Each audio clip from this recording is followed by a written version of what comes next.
অষ্টম শ্ৰেণীৰ ছাত্ৰ ছাত্ৰীসকল, আজি তোমালোকক সমাজ বিজ্ঞানৰ ভূগোল খণ্ডৰ পাঠ নম্বৰ ৭ অসমৰ নদ নদীৰ পুনৰ আলোচনা সন্দৰ্ভত হোম এছাইনমেণ্ট হিচাপে ৫টা প্ৰশ্ন যুগুতাই দিয়া হৈছে। ইতিমধ্যে তোমালোকে এই পাঠটোৰ পৰা এটা এছাইনমেণ্ট কৰিছা আৰু পাঠটো ভালকৈ অধ্যয়ন কৰি সেই প্ৰশ্ন উত্তৰখিনি কৰিবলৈ সক্ষম হৈছা।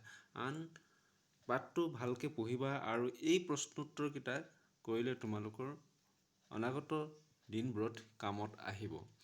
প্ৰশ্ন নম্বৰ ১, ব্ৰহ্মপুত্ৰ অৱবাহিকা কাক বোলে? এই প্ৰশ্নটোৰ উত্তৰ পাবলৈ হ'লে তোমালোকে পাঠটোৰ প্ৰথম খণ্ড ভালকৈ পঢ়িবা। তাতে মই চিন দিয়া আছে, তোমালোকে দেখিবা যে ব্ৰহ্মপুত্ৰৰ ক্ষেত্ৰত নৈ উপনৈসমূহে যিখিনি ঠাইৰ পৰা জল আহৰণ কৰিছে সেই সমগ্ৰ ঠাইখিনিকে ব্ৰহ্মপুত্ৰ অৱবাহিকা বোলে। একেদৰে বৰাক নৈৰো নিজা অৱবাহিকা আছে। ডিমা হাছাও জিলাত থকা বৰাইল পৰ্বতে উত্তৰৰ ব্ৰহ্মপুত্ৰ অৱবাহিকা আৰু দক্ষিণৰ বৰাক অৱবাহিকাক পৃথক কৰিছে। এতিয়া ব্ৰহ্মপুত্ৰ অৱবাহিকাটো লিখিলে হ'ব। প্ৰশ্ন নম্বৰ ২, সাধাৰণতে নৈ এখনৰ গতিপথ কেতিয়া একা বেঁকা বা সৰ্পিল হোৱা দেখা যায়?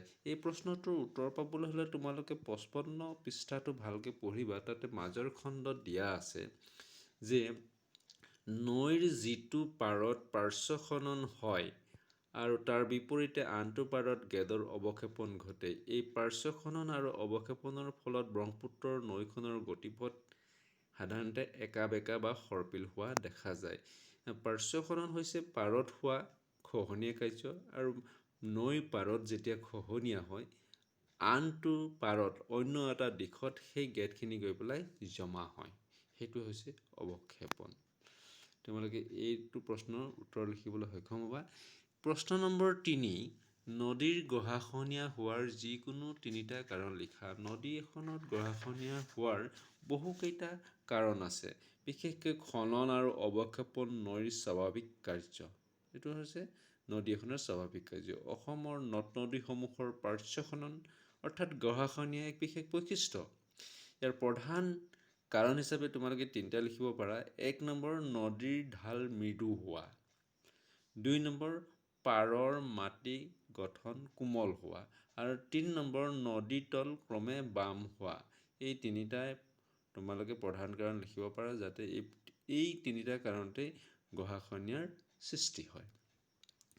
প্ৰশ্ন নম্বৰ ৪, ব্ৰহ্মপুত্ৰৰ উত্তৰ পাৰৰ 5খন আৰু দক্ষিণ পাৰৰ 5খন উপনৈৰ নাম লিখা। এই প্ৰশ্নটোৰ উত্তৰ পাবলৈ হ'লে ৫৬ পৃষ্ঠাত থকা অসমৰ মানচিত্ৰখনলৈ তোমালোকে চাবা। ইয়াতে উত্তৰ পাৰে ওপৰ অংশত বহুতখিনি উপনৈ দিয়া আছে। তাৰ ভিতৰত তোমালোকে মানাহ লিখিব পাৰা, পাগলাদিয়া লিখিব পাৰা, পুঠিমাৰী, ৰঙানদী, সোৱণশিৰি, ডিক্ৰং, এনেকৈ ধেৰ আছে। এইখিনি তাৰ পৰা 5খন লিখিব। দক্ষিণ পাৰৰ কপিলী, কলংহুতি, ধনশিৰি, দিখৌ, দিচাং, যমুনা, দিয়াং, বুঢ়ীদিহিং এইবিলাক আছে। তাৰ পৰা যিকোনো 5খন লিখিলেই হ'ব। ৫ নম্বৰ হোম এছাইনমেণ্টত আছে বৰাক নদীৰ উত্তৰ পাৰৰ 5খন আৰু দক্ষিণ পাৰৰ 5খন উপনৈৰ নাম লিখা। প্ৰশ্নটো মই আকৌ এবাৰ কৈ দিছোঁ যে বৰাক নদীৰ উত্তৰ পাৰৰ 5খন উপনৈ আৰু দক্ষিণ পাৰৰ 5খন উপনৈৰ নাম লিখা। এই প্ৰশ্নটোৰ উত্তৰ পাবলৈ হ'লে তোমালোকে বৰাক নদীৰ পাঠটো ভালকৈ পঢ়িবা। মই তাত তোমালোকৰ সুবিধাৰ কাৰণে কেইখনমান উপনৈৰ নাম লিখি দিছোঁ। উত্তৰ পাৰৰ 5খন উপনৈ ক্ৰমে চিৰি, ডিক্সা, দীঘলী, জিৰি, মথুৰা, জাতিংগা। ইয়াৰ পৰা 5খন লিখিবা। দক্ষিণ পাৰৰ 5খন উপনৈ হৈছে সোণাই, ধলেশ্বৰী, কাটাখাল, চিংলা, লেংগাই।